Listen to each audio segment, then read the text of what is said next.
हरिओम। आज हम लोग आपके लिए लेके आए हैं पुत्रदा एकादशी की व्रत कथा।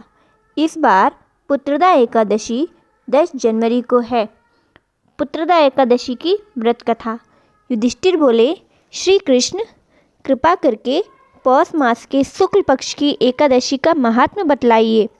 उसका नाम क्या है, उसे करने की विधि क्या है, उसमें किस देवता का पूजन किया जाता है। भगवान श्री कृष्ण ने कहा, राजन, पौष मास के शुक्ल पक्ष की जो एकादशी है उसका नाम पुत्रदा है। पुत्रदा एकादशी को नाम मंत्रों का उच्चारण करके फलों के द्वारा श्री हरि का पूजन करें। नारियल के फल, सुपारी, बिजौरा नींबू, जमीरा नींबू, अनार, सुंदर आंवला, लौंग, बेर तथा विशेष आम के फलों से देव देवेश्वर श्री हरि की पूजा करनी चाहिए। इसी प्रकार धूप दीप से भी भगवान की अर्चना करनी चाहिए। पुत्रदा एकादशी को विशेष रूप से दीपदान करने का विधान है। रात को वैष्णव पुरुषों के साथ जागरण करना चाहिए। जागरण करने वाले को जिस फल की प्राप्ति होती है वह हजारों वर्ष तक तपस्या करने से भी नहीं मिलती। यह सब पापों को हरने वाली उत्तम तिथि है। चराचर जगत सहित समस्त त्रिलोकी में इससे बढ़कर दूसरी कोई तिथि नहीं है। समस्त कामनाओं तथा सिद्धियों के दाता भगवान नारायण इस तिथि के आदि देवता हैं। पूर्व काल की बात है, भद्रावतीपुरी में राजा सुकेतुमान राज्य करते थे। उनकी रानी का नाम चंपा था। राजा को बहुत समय तक कोई वंशधर पुत्र नहीं प्राप्त हुआ, इसलिए दोनों पति पत्नी सदा चिंता और शोक में डूबे रहते थे। राजा के पितर उनके दिए हुए जल को शोकोच्छ्वास से गर्म करके पीते थे। राजा के बाद और कोई ऐसा नहीं दिखाई देता जो हम लोगों का तर्पण करेगा। यह सोच सोचकर पितर दुखी रहते थे। एक दिन राजा घोड़े पर सवार हो गहन वन में चले गए। पुरोहित आदि किसी को भी इस बात का पता न था। मृग और पक्षियों से सेवित उस सघन कानन में राजा भ्रमण करने लगे। मार्ग में कहीं सिहार की बोली सुनाई पड़ती तो कहीं उन्हें उल्लुओं की। जहाँ तहाँ भालू और मृग दृष्टिगोचर हो रहे थे।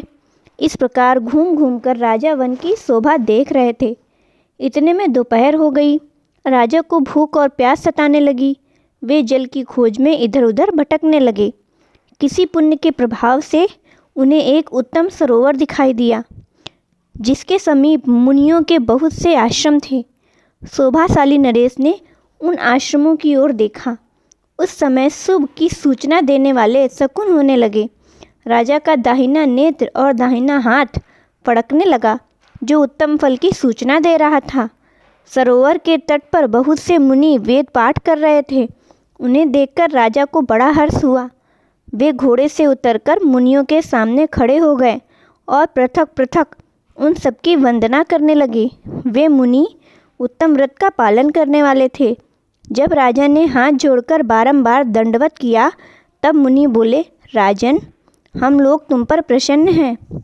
राजा बोले, आप लोग कौन हैं, आपके नाम क्या हैं तथा आप लोग किस लिए यहाँ एकत्रित हुए हैं, कृपा करके सब बतलाइए।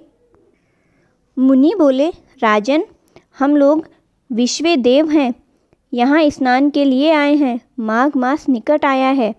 आज से 5वें दिन माघ का स्नान आरंभ हो जाएगा। आज ही पुत्रदा नाम की एकादशी है, जो व्रत करने वाले मनुष्यों को पुत्र देती है। राजा ने कहा, विश्व देवगण, यदि आप लोग प्रसन्न हैं तो मुझे पुत्र दीजिए। मुनि बोले, राजन, आज पुत्रदा नाम की एकादशी है। इसका व्रत बहुत विख्यात है। तुम आज इस उत्तम व्रत का पालन करो। महाराज, भगवान केशव के प्रसाद से तुम्हें पुत्र अवश्य होगा। भगवान श्री कृष्ण कहते हैं, युधिष्ठिर, इस प्रकार उन मुनियों के कहने से राजा ने उक्त उत्तम व्रत का पालन किया।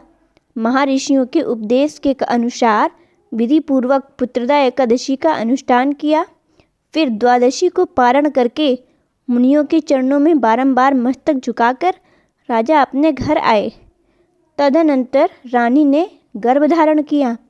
प्रसव काल आने पर पुण्यकर्मा राजा को तेजस्वी पुत्र प्राप्त हुआ। जिसने अपने गुणों से पिता को संतुष्ट कर दिया। वह प्रजा का पालक हुआ।